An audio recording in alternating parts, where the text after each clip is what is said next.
Well, hello again. This is Yaakov Wolbe from the Torch Center in Houston, Texas, and this is the Parsha podcast for Parshas Nasso. Now, Parshas Nasso has more verses than any other Parsha in the Torah, and it begins with continuing what we had in Parshas Bamidbar, the assigning of the roles of the Levites, the various families of Levites, and what they must transport. And then we have the expelling of impure people from the camp. We have very quickly the law of the theft of a convert. A convert, of course, who converts, they adopt a new identity. They are like a new baby, the Talmud tells us, and thus they have no relatives. And thus if they die without relatives, who do you repay? If God forbid someone steals from a convert, you repay the Kohen. We have the law of the sota, the suspected adulteress, and the process by which this uncertainty is resolved. Then we have the Nazir. The Nazir is the individual who accepts the vow to become a Nazir, to refrain from drinking wine and other grape products, not to cut their hair, and not to be around dead people for typically 30 days. And then we have the priestly blessings. These are the special blessings that the priests bless the nation with. And then we go back to the subject of the inauguration of the tabernacle and the two sets of gifts that the princes of every tribe offer. It starts off with the oxen and the wagons to aid the Levites in the lugging of the tabernacle. And then we have 12 elaborate tributes, one for each prince of each tribe, on the 12 days following the inauguration. And then we have in our Parsha 12 times the exact same tribute. And it's repeated individually for each one of the princes. And of course, we've spoken about that in the past. Today, I want to focus on the Nazir. The Nazir is someone who accepts a vow, an oath, voluntary oath, to become a Nazir. What does that mean? It means not to drink wine, not to eat grapes or any grape products or derivatives, to let their hair grow out, and to not come into contact with the dead, to be like a Kohen Gadol, high priest. And they do this for a certain period, and our Parsha tells us what are the requirements of the period of the Nazir, what happens if there was a disruption, an interruption in the period of the Nazir. They have to go back to the beginning if they come into contact with the dead in an unexpected fashion. And what is the process by which they resolve, they conclude their Nazir period? What is the process that they must do, the various sacrifices they bring, and the various procedures and protocols that they follow until they remove their status as a Nazir and they can once again drink wine? Now, there's a very memorable Rashi. We've spoken about this many times in the past.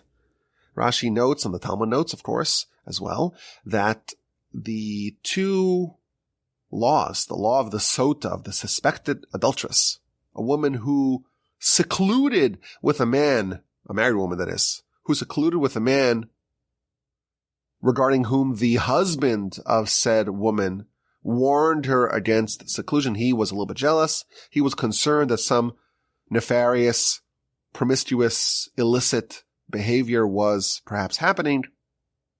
And there's the whole process of the sota, where the Almighty, in a miraculous fashion, determines what actually happened behind closed doors. Now that subject, that section is juxtaposed to the section of the Nazir.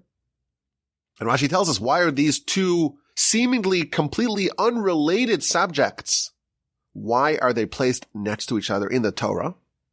To teach you that if you see a sota, you see a woman who is suspected of infidelity, and you see her in her disgrace, then you should make yourself a Nazir and abstain from wine, because wine leads to levity, leads perhaps to promiscuity. A Nazir typically becomes a Nazir for 30 days if unspecified. It could be longer, it could even be a whole lifetime. And the Torah details the required behavior during his period of being a Nazir. He achieves a grand, lofty status. And then we read about what happens if the period gets interrupted. He has an unexpected encounter with the dead. He has to undergo various specific procedures and then restart from scratch. And then what happens when he successfully completes his Nazir period? He has to undergo a whole process to end the Nazirhood, and he gets reintroduced to ordinary life, hopefully maintaining some of what he earned, and how thenceforth he can resume drinking wine. Now today, it is very inadvisable to accept such a vow to become a Nazir. And the reason is, if a person says, "Behold, I am accepting the vow of a Nazir," they become a Nazir, and all the laws governing the Nazir apply to them. But because we have no way to resolve the Nazir period, there's no temple and sacrifices, a person can become a Nazir, but until the temple is rebuilt, please God, there is no way to end the Nazir period, and they must remain so until the temple is rebuilt, and they can do the process outlined in our Parsha to end a Nazir period. Now, when we study this section of the Nazir deeply, I think we discover some amazing insights. I want to go through it thoroughly today and suggest a comprehensive approach, and I think one that can be very impactful to our lives. That's what we try to do here on the Parsha podcast. This is the Parsha podcast. This is not some ordinary podcast. This is one where we try to study the weekly Parsha and find relevant, powerful lessons that can upgrade our lives. And Parshas Nasso is no exception. So the section of the Nazir starts with a very interesting phrase. This is chapter 6, verse 2. "Speak to the sons of Israel and tell them, a man or a woman, ki yafli." Who is yafli? We'll see what that means in a second. To make a vow, an oath of a Nazir, lahazir, to be a Nazir for God. It starts off by someone who accepts the oath of a Nazir. But the word yafli, it's a homonym. It's a word of divergent meaning, and the commentaries offer varied explanations as to what exactly this means. So Rashi says the word yafli, it means that the acceptance of the vow of a Nazir has to be clear, it has to be expressed unambiguously. Okay, that's one definition of the word yafli. The Sefarno, he says that the word yafli means to separate oneself, to abstain. All the people are engaging in the world with the intent of trying to elicit as much pleasure. And this person is saying, I want to abstain. I want to opt out of the pursuit of physical pleasure. And the word yafli is to indicate that's what the Nazir is doing. Now, the Ibn Ezra, he has a very famous idea. He says the word yafli is from the word pella, which means something wondrous. And he interprets the verse as saying that someone who does something so wondrous, because the whole world is going in a different way. Everyone is zigging and they are zagging. The whole world is following their temptations, their desires, their lusts. The word pella means a wonder. And it's so shocking. It's such a surprising thing to see someone go on a different path and abstain from physical pleasures. That's a third interpretation as to the word yafli. And I found a fourth one from the Hamadavar. He says the word yafli, it indicates that this is something that happens or that should happen under extraordinary circumstances. There has to be something which is completely unusual that could warrant such a decision, either because of the time or for some other reason. The person feels like he has to do something very radical, very bold and different, and that's why they accept the vow of a Nazir. So what happens? The person accepts the vow, and they are now a Nazir. And the Torah outlines the behavior of the Nazir for the duration of the Nazir period. And again, if it's unspecified, it's 30 days, it's a month. But if the person says, I'm a Nazir for 6 months or 18 months or 6 years for that matter, that is the duration that they must remain under the standing of a Nazir. And they cannot drink any wine or anything that is a grape derivative. And they cannot cut their hair. They have to let their hair grow wild. And they cannot come into contact with the dead. And we know we've seen this already in the past, that the Kohanim, the priests, they are restricted from going to funerals or really being in the same environment as the dead. But there are differences. The ordinary priest, there are 7 exceptions: father, mother, sister, brother, son, daughter, and wife. These are the 6 exceptions that the person can, the ordinary Kohen can become impure. The Nazir, he temporarily gets the status of the high priest, and there is no one, no relative, even very close relatives, regarding whom they can participate in their funeral. Now you'll notice in verses 3 through 8 of chapter 6, again and again it reinforces the idea that the Nazir is holy to God. So verse 5 and verse 6 and verse 8, it emphasizes this point that the Nazir is a Nazir for God. He achieves this very lofty stature of holiness, of distinction. If you think about it, everyone's going around their lives. Everyone's behaving as humans behave. We do some good things, some bad things, some mitzvos, some sins. And hopefully people are generally trending towards good. Hopefully they have some sense of what really matters. Hopefully they have some sense of the soul, of the eternal world, of the invisible God. Hopefully people do lead a life of purpose. But people are just living. And in our world, we see a Nazir, someone who departs the path of the masses, and someone who says, I want to be holy for God. This is someone who, like we said, it's wondrous. He is living on a completely different plane than his fellow earth inhabitants. He is holy, designated for the Almighty. And again, the commentaries note, and we spoke about this last year at great length, that the Nazir is like a high priest for the duration of his Nazirhood. He has the same restrictions against coming into contact with the dead as a high priest does. And the word Nazir, we're told that the etymology of the word is nezer, which means a crown. The crown of the Nazir is one which is similar to like a king or a high priest. There's something royal and resplendent about this person. We mentioned last year that the Nazir has such holiness. It's just exuding from him. That he is punished if someone dies around them.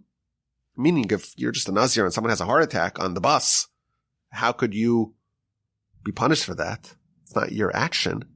Why must you bring a sin sacrifice for becoming impure? So we spoke about this last year, that the Nazir has such holiness, like the high priest, that they are capable and they are expected to exude holiness, to have holiness permeate their whole surroundings. And if something unexpected disrupts their holiness, that is something that they really are guilty for. That's the awesome, amazing level of holiness that the Nazir reaches. They're holy to God. They're like a high priest. They are elevated above their peers. They are sanctified. The verse tells us, the Ramban brings this, that the Nazir will reach prophecy. They are separating themselves from the masses. They are designating themselves for God. They are doing something wondrous. It's such an unusual sight. Someone who grabs life by the horns and says, I'm going to live life with serious dedication to the Almighty. I'm going to go against the grain, swimming upstream, not going with the flow. I'm going to sanctify myself to become holy for God. Next, we read how he has to behave if he unexpectedly becomes impure over the course of his days of being a Nazir, he has to go back to square one. And from verse 13 to the end of the section, we read about what happens when he successfully completes his Nazir period. He brings several sacrifices. He shaves off his hair, and he burns that with the sacrifices. And the final two verses of the section read, the Kohen processes the sacrifices, and afterwards, the Nazir can drink wine. This is the Torah, the law of the Nazir, who brings the sacrifice for his Nazir period, etc., etc. So there's a few interesting points here to get a little bit deeper into the subject. One of the sacrifices that a Nazir brings at the end of the period of the Nazir, when they're wrapping things up, they're going to the temple, they finish their 30 days or their 6 months or whatever it was, and they've been pure the whole time. Again, if they become impure, even if it's not due to any malice, they have to go back to square one, start off with 0 days. They're done. They've done a good job. They've been designated for God. Now they have to go to the temple and do the various specific procedures to become an ordinary layperson. And they bring a variety of sacrifices, and one of them is a sin sacrifice. And everyone's trying to figure out what sin the Nazir committed. Now, the Talmud says, and this is a little bit of a confusing point, the Talmud says that the sin that he committed was the pain of abstaining from wine. The Nazir engaged in unrequired abstinence. God created wine, and he created it for us to enjoy. And it's a sin to abstain. And you know what? Maybe it was appropriate given the extraordinary circumstances, but it's a sin nonetheless. That's what the Talmud says. Now, the Ramban doesn't like this, and this is where the little bit of the inside baseball comes. Because when the Torah talks about the Nazir who unexpectedly became impure, then it talks about the sin sacrifice they have to bring. And regarding that sin sacrifice, the Talmud says that the sin is that they pained themselves from wine. The Ramban seems to understand that the Talmud is only talking about, when it talks about the sin sacrifice, and the reason why you have to have a sin sacrifice, it's because you pained yourself from wine. The Ramban seems to understand that that is only for the sin sacrifice that the Nazir brings if their Nazir period becomes interrupted. But what about if they haven't interrupted their Nazir period? They were perfect. They still have to bring a sin sacrifice. Why? Asks the Ramban. Why, if someone completes their Nazir period and they had no blunders and there were no interruptions and nothing unexpected happened, they did the 30 days or the 6 months, whatever it was, they did it and they did it perfectly.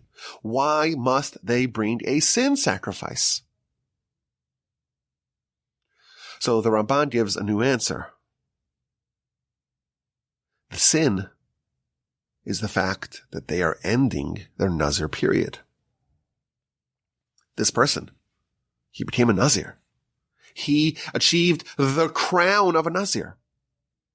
And he was holy, and he was elevated, and he had dedicated himself to God. And it's fitting, it's appropriate for that to endure forever. You reached the pinnacle, and now you're going to go off the pinnacle? That's inappropriate. And again, he quotes the verse that equates the Nazir to a prophet. And now he's returning to civilian life. That is a downgrade that needs some atonement. The Nazir is a temporary designation. He temporarily becomes holy for God. Someone who gets a taste of that spiritual sublimity and they go back to ordinary life, that tremendous downgrade, that demands an atonement. That's how the Ramban explains the sin sacrifice that a Nazir brings at the conclusion the successful conclusion of their Nazir period. But this, of course, raises an interesting question. The period of the Nazir, it sounds like it's an ideal state, like a prophet, like a high priest, so elevated, designated for God. It's so rare, it's so wondrous. But still, it's designed to be temporary. Now, it is true that there is a permanent designation like Samson, but the typical Nazir, it's a temporary standing. And in fact, the verse tells us at the very end of the section that afterwards the Nazir goes and drinks wine. So it kind of raises a fundamental question on the whole subject of the Nazir. We saw that the reason why the Nazir is next to the Sota is because the Nazir, why would someone accept the vow of a Nazir? Because you realize how dangerous wine is. It could lead to levity and a degree of recklessness and permissiveness, and it could lead to promiscuity. It's dangerous. So the person accepts the vow of the Nazir, and then they just go back, and they start drinking wine again. What have you solved? You're taking a temporary break from wine and all that it can potentially lead you to, and then you go right back. The whole reason why you become a Nazir in the first place is because of the potentially catastrophically harmful places that wine can bring you to. Wine's dangerous. Look at this Sota. And you made the heroic, the rare and wondrous decision to abstain from it, to become holy for God. Why is this designed to be temporary? Why must this end? And why does the Torah emphasize now the Nazir goes back to drinking wine? So I want to suggest an approach, and this is based upon some of the great commentators on this subject, but we're going to give it our own little flavor, as we like to do here on the Parsha podcast. And I'm going to start by saying something controversial, maybe a little dangerous. So I have to give all of the required disclaimers. It's not medical advice, and all real problems should be directed to the professionals. And I wasn't trained as a therapist in rabbi school. So with those caveats and disclaimers done, here's the controversial statement. The Torah does not agree with AA, with Alcoholics Anonymous. AA, it teaches that if you're an alcoholic, you're always an alcoholic. Once an addict, always an addict. And if you just have one sip, you just have one moment of weakness,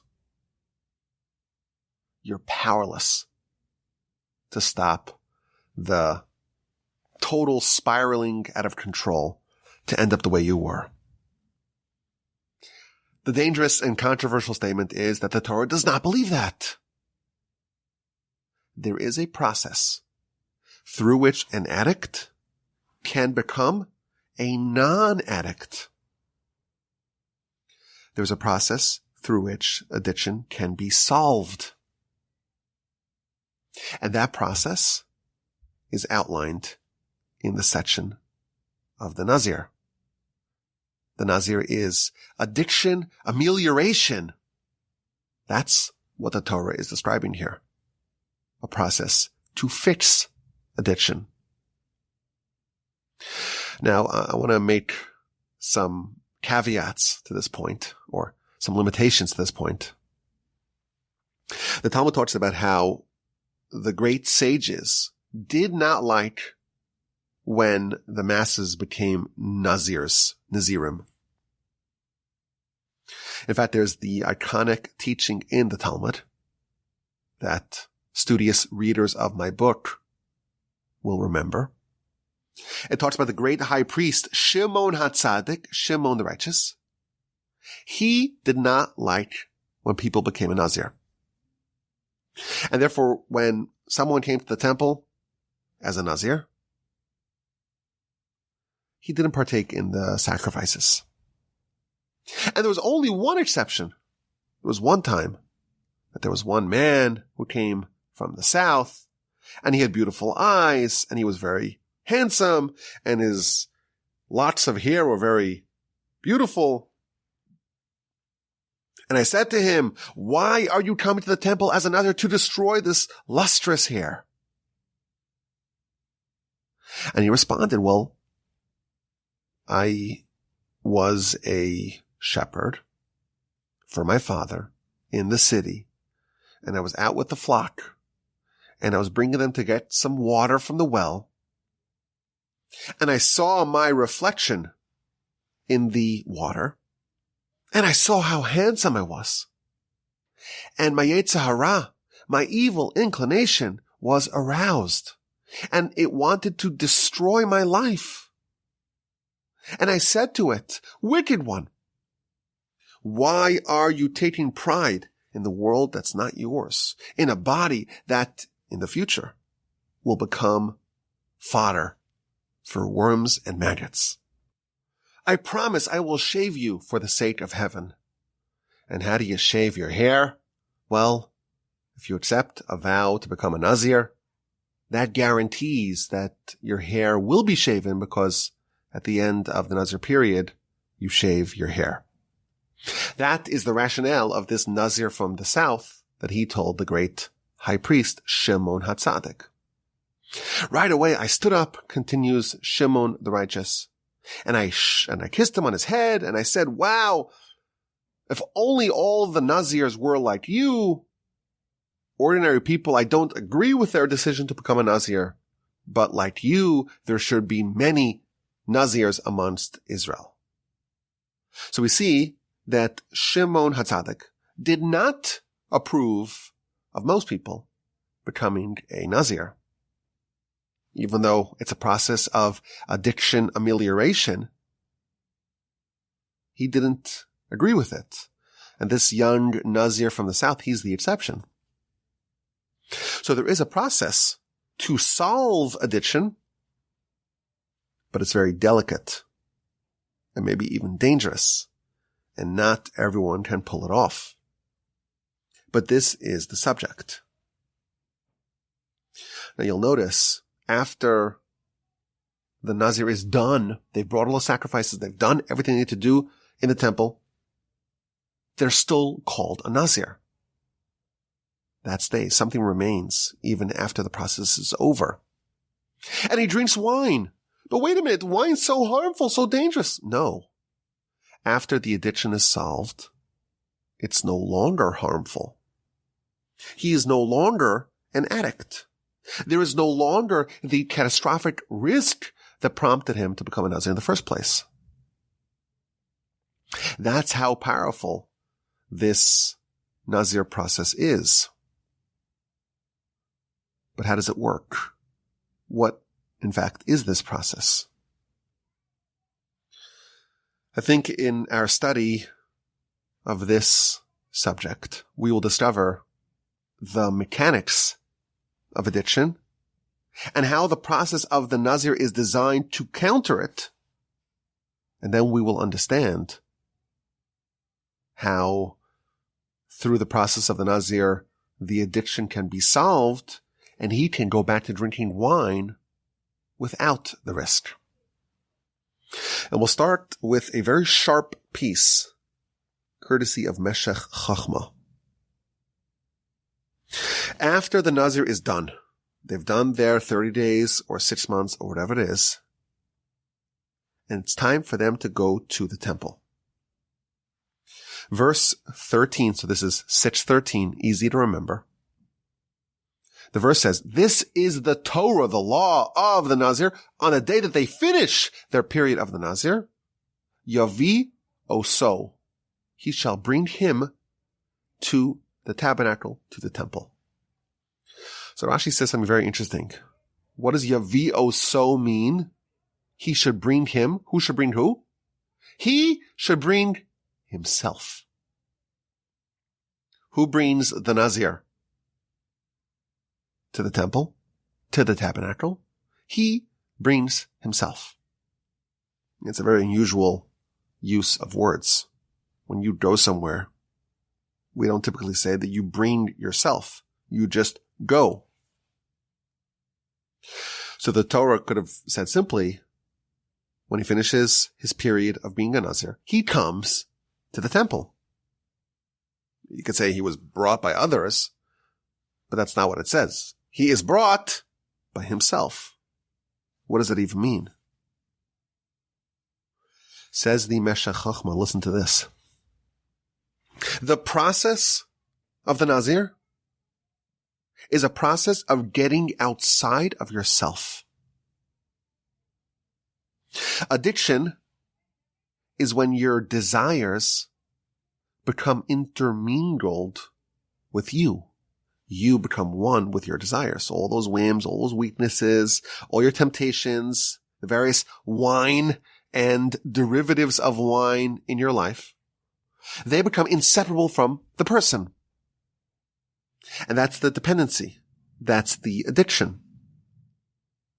The process of the Nazir is designed to make a person be able to bring themselves, to become like a third party regarding oneself, to become objective, to separate yourself from your desires so that they are no longer commingled with you. And you become like the master of yourself. And you can kind of bring yourself. Your choices, your decisions, your actions, your behavior are governed by you. You don't just behave on a whim. You're not acting impulsively. You're making a choice. Okay, I'm going to go. Not I'm going to go. I'm going to take myself and go. You've created separation between you and your impulses and your instincts and your desires and your weaknesses and all the other things in life that used to dominate you. And thenceforth, you could treat yourself almost like an outsider. You're objective to yourself. And when that point is reached, when those desires are no longer operating from within, so to speak, when you have been separated from those desires, then your job as a Nazir is done. And now you can drink wine. You're no longer an addict. When you come to the temple at the end of the Nazir period, you're bringing yourself. That same person that caused you to undertake this Nazirhood to begin with is now external to you.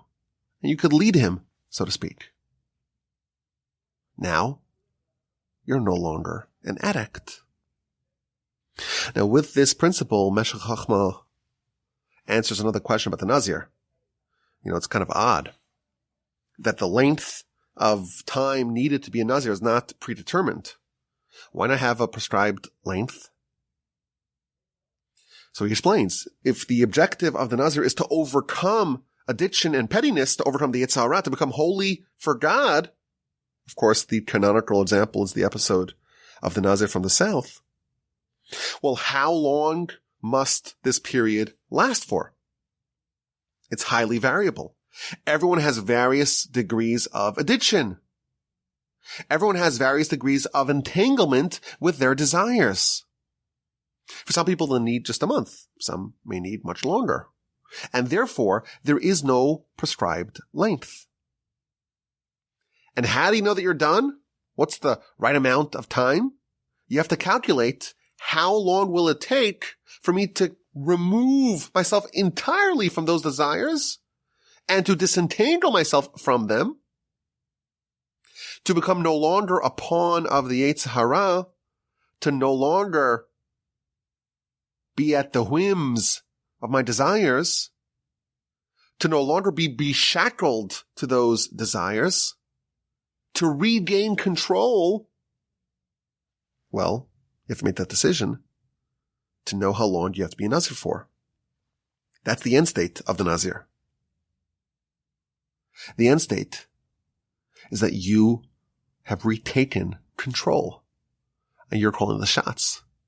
You don't do anything just because that's what you do, but without thinking. Everything is calculated. Even when you go someplace, you're taking yourself, you're bringing yourself. It's a decision made from the governing element of your life. We call that the soul, of course. The soul now is in charge. The body is the horse to the soul's rider. And the end state, it's not one of total abstinence. He ends off with a nice idea. God wants us to enjoy. He created the wine for our benefit. But we have to enjoy it in a way that it doesn't engulf us. It doesn't overtake us. And therefore, for a temporary period, we completely cease to engage in this behavior. And through this time of abstinence, we're slowly uncoiling that firm vise that the addiction had over us, and we are restoring ourselves to be the master of our destiny. What an incredible idea. The objective of the Nazir period is for the Nazir to separate himself from his desires. When someone is ensnared in addiction, it can be catastrophically dangerous. And when it's appropriate to do so, when they feel that the entanglement is just going too far, it's getting too tight, they begin this process of separation. It is interesting in that iconic Rashi at the beginning of the section of the Nazir. If you read it critically, you'll notice that there's an extra word.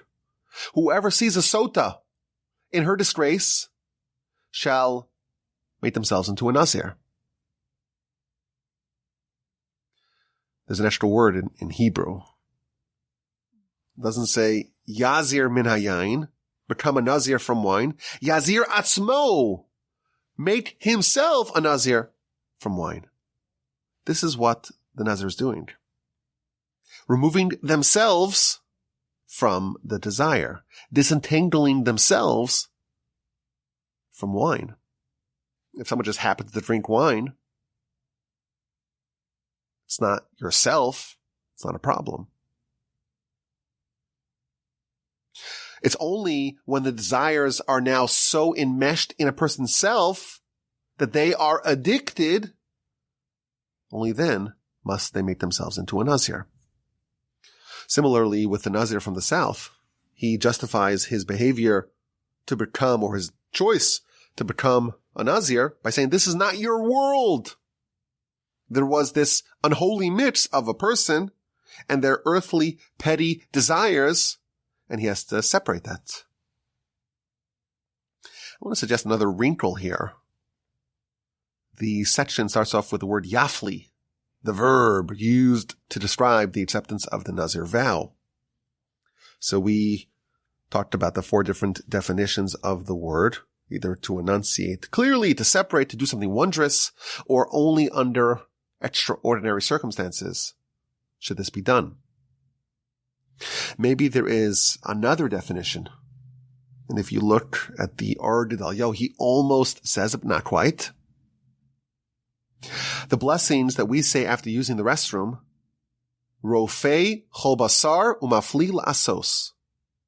God is the healer of all flesh, and mafli, like the word yafli. He does mafli. He acts wondrously. What's so wondrous about our body, about God healing our flesh?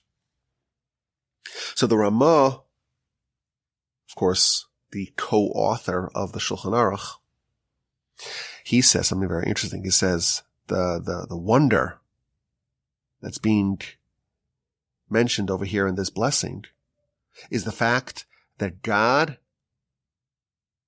wondrously unites body and soul within a person.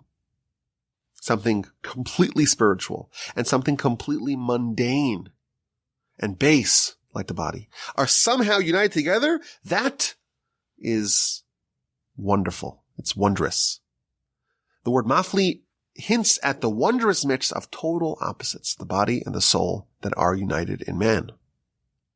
Perhaps this is another interpretation of the word yafli, of the decision to become a Nazir. When a person becomes aware of the harmful entanglement of body and soul, when all those petty desires of the body begin to encroach on the soul, on who a person really is, the desires are running amok, the inmates are running the asylum, the horse is not obeying the will of the rider. That is a real danger. And under those circumstances, it is appropriate for him to become a Nazir and to thereby unravel this mixture. And the objective of that is to reach the point where he can bring himself, meaning that he becomes impartial to his desires. They are no longer a core dependency of his.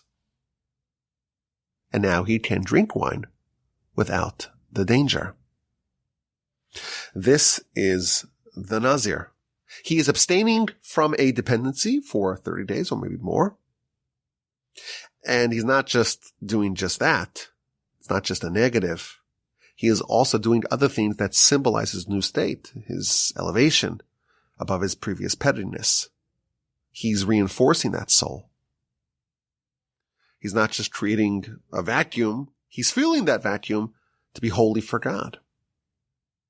And when he's done, when he becomes the master over himself, when the tail is no longer wagging the dog, when the horse is now obeying the rider, then he can bring himself to the temple and end his Nazir period, and he can resume drinking wine. Again, this is something that God created, and he did it for our enjoyment. It's only dangerous when the wine takes over. He didn't go to AA. He went to NA, to Nazirs Anonymous. And he found a way, the Torah provides a way, to defeat the addiction. And now he can resume drinking wine as a non-addict. This person is a hero. He's a champ. If someone who begins such a process is wondrous, how incredibly impressive is it to actually complete it? He overcame this addiction. And he is now endowed with great power. There are some great benefits of being a Nazir. This is a little bit of a subtle idea. But someone who succeeds in doing what the Nazir did, they are capable of miracles. There's a principle that a miracle hinges on a vessel for that miracle. Call it a miracle worker. When we had the Exodus, there were many miracles that happened, but there was also a miracle worker, Moshe, at the helm of that Exodus. And we find something that's almost essential to who Moshe was. When the verse tells us, when Moshe goes down to Egypt, the miracle worker is coming to do the miracles. The verse stresses in Parshas Shmos that he was riding a donkey. And Rashi says, well, that donkey that he was riding, it's the same donkey that Abraham rode on the way to the binding of Isaac. And on this same donkey, the Messiah will ride. And of course, we've spoken about this in the past. This is not just talking about the means of transportation of these great exemplars. This is describing the status of Abraham, of Moshe, and of Messiah. The three people that symbolize the three epochs of history. Abraham brought God to the world, and he's the founder of the nation. Moshe, he's the conduit of Torah, and Messiah is the one who finishes the job and makes the knowledge of God universal in the world.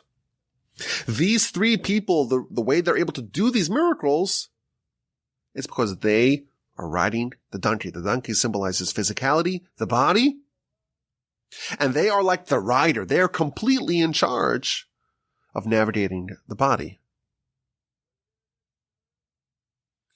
Typically, people are commingled, are inseparably enmeshed with the donkey.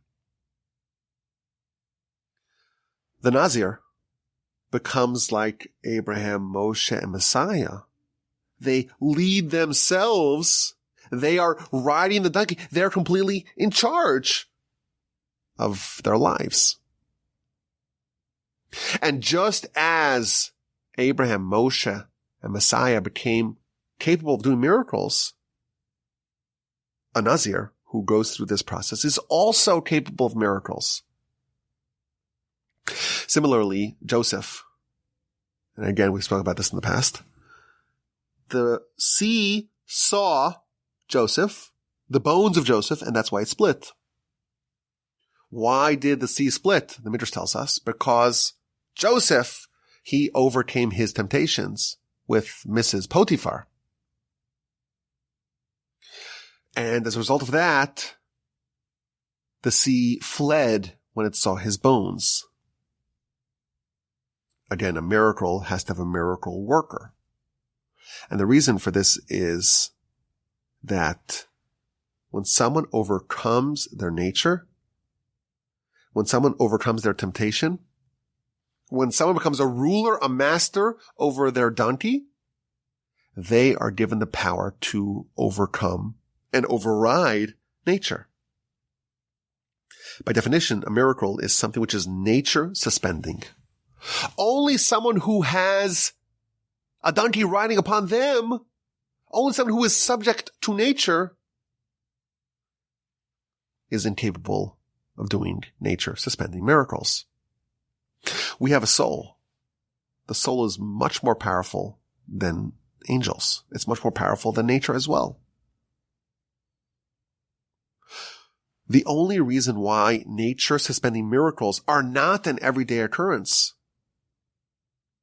Think about it. The soul should be dominating the physical world. So why aren't miracles commonplace?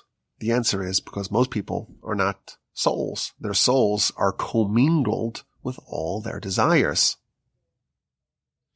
Only a person who is riding the donkey, who has complete control over their physicality, their nature, only they can be a master over nature and do a miracle. Only once the person is riding the donkey and they are no longer commingled, intermingled, helplessly entangled with their physicality, only when the Nazir is leading himself to the temple, only when the person has dissociated themselves from what had previously maintained a fierce vise over them, only once they're independent and the soul's free to operate, absent any elements dragging it down, only under those conditions can miracles happen. The Talmud tells us, the book of Kiddushin on page 40a, listen to this. If someone overcomes a temptation of promiscuity, a miracle will happen to them. It wasn't always obvious to me what the connection is. What's the connection between overcoming a temptation for promiscuity? What's the connection between that and having a miracle done for them? Now we know the answer. If someone overcomes a temptation for promiscuity, that's a sign that they are in charge. They are riding the donkey. The temptation is not in charge. And therefore, this person is now a vessel for miracles. It's a pretty big deal to graduate from Nazirs Anonymous. There is a way to defeat addiction. There is a way for the Nazir to go and drink wine. You could still have exposure to that substance that was so damaging and catastrophically dangerous because now there's no dependency. That is the process of Nazirs Anonymous. It's addiction remediation. It's restoring control back to you. And I think that even though today we cannot become a Nazir, I think it's still very helpful to be aware of this concept. There is a way to remove dependency from an addiction, to become like an outsider to yourself, to become like an objective third party regarding yourself. You can acquire granite self-control. If you think about it, this is really what Musar is about. It's a study of self-control. And the Musar masters were unbelievably advanced in these matters. In every area of their lives, they were in charge. Their desires were never leading them. They used to say about the Musar masters that they would never eat. They would feed themselves, but they wouldn't eat. Of course, this is a very high level. And we're simpletons. But this is an incredible idea. Most of us, our desires are pushing us from thing to thing to thing to thing to thing.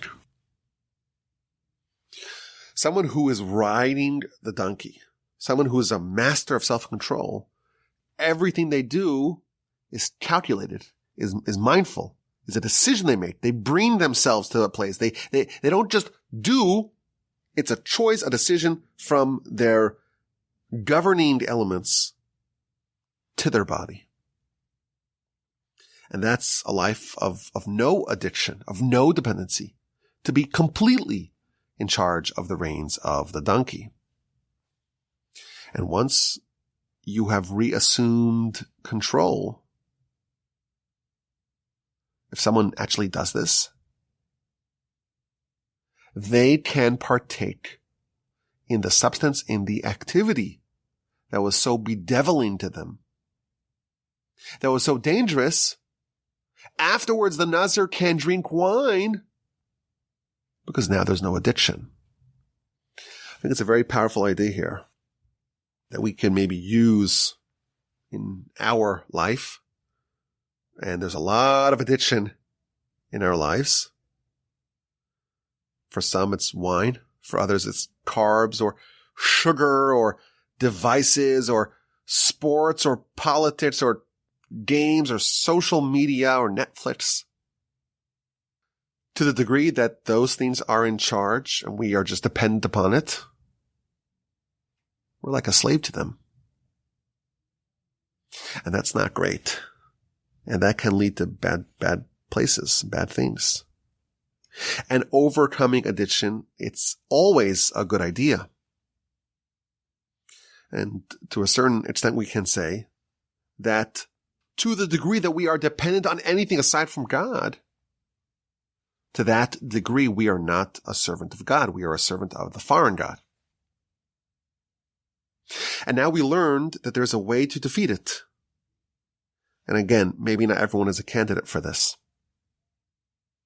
For most of us, maybe taking the approach of AA is better than taking the approach of NA, of Nazirs Anonymous. Maybe for most of us, NA is truly NA. It's not applicable. And there are some risks. And Shimon HaTzadik knew what he was doing when he boycotted the Nazirs, in effect. There is a risk of someone stopping something, ending something, trying to go through the process of a Nazir, but creating that vacuum that instead of being filled with holiness for God, with elevation, with this crown like a high priest, they get depressed and they feel deprived. And then once it's over, or even beforehand, there's the boomerang effect. If you push the spring too hard, it's going to backfire. But there is a process to become holy to God. And through this process, someone can reclaim control.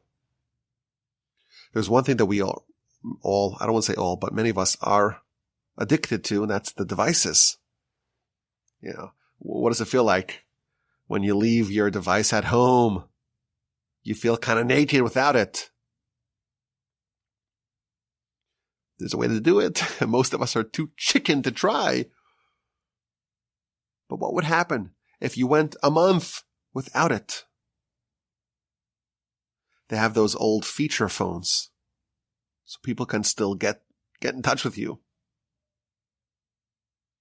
That might be a very bold idea. A month without the phone? People will still be able to reach you. Things will survive without your participation.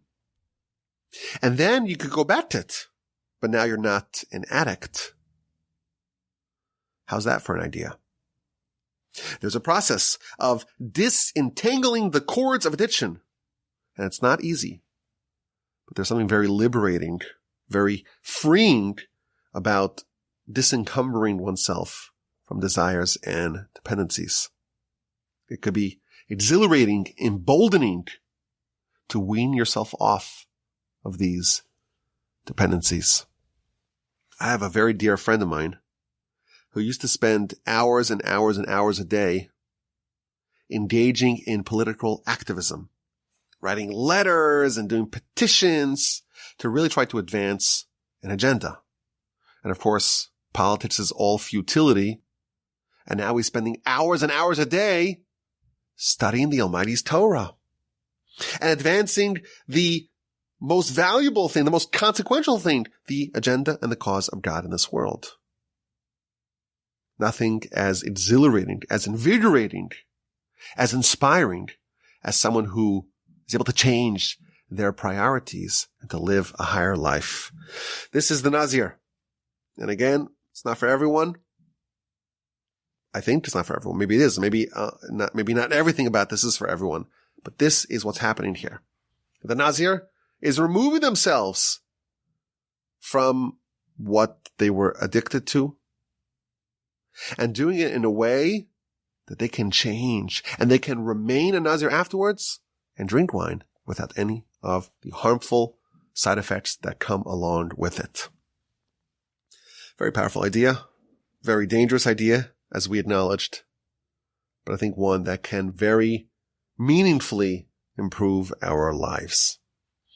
We like to end off the Parsha podcast with a question.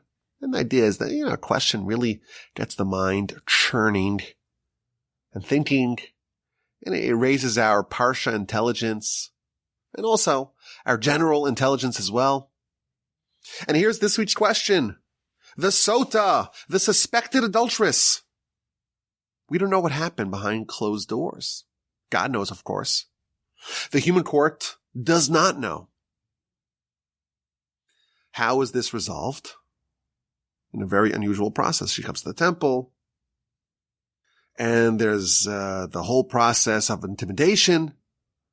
And then we take this section, we write it on a scroll, and you dissolve it in water, and you mix it with some other things, and she drinks this concoction. And if she was innocent, well, then she becomes even more fertile and more desirous. And if she is guilty, then that concoction will act like some sort of explosive device, and it will execute her. Very, very interesting subject, the Sota. Now, the Ramban points out that this is a departure from ordinary Torah law.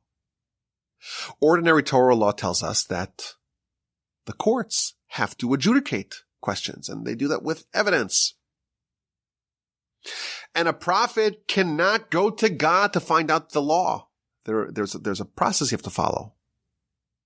You got to look at the evidence and the witnesses and the testimony and evaluate. In this one law, we take the human court and we say we're not following the human court. There is this miraculous process that we use. And the question is why? Why specifically by the Sota do we discard the ordinary modus operandi of the court, and we follow this unusual, miraculous process to determine what happened behind closed doors. Very interesting question. There are, of course, some very good answers, but we'll leave it with a question. It's a good thing to think about. Why is the sota different? I appreciate your time and your attention. I'm speaking to you from the Torch Center in Houston, Texas. Our website is torchweb.org, and every one of the podcast notes, you can find links and all sorts of other cool stuff to my other shows and to our organization to find out what's happening over here. If you want to send me an email, my email address is rabbiwolbe@gmail.com. You can find that as well in the description of the podcast. I thank you for listening. I appreciate it. You take care. Best regards. Have a fantastic, wonderful, uplifting Shabbos. And please God, with the help of the Almighty, we will talk again next week.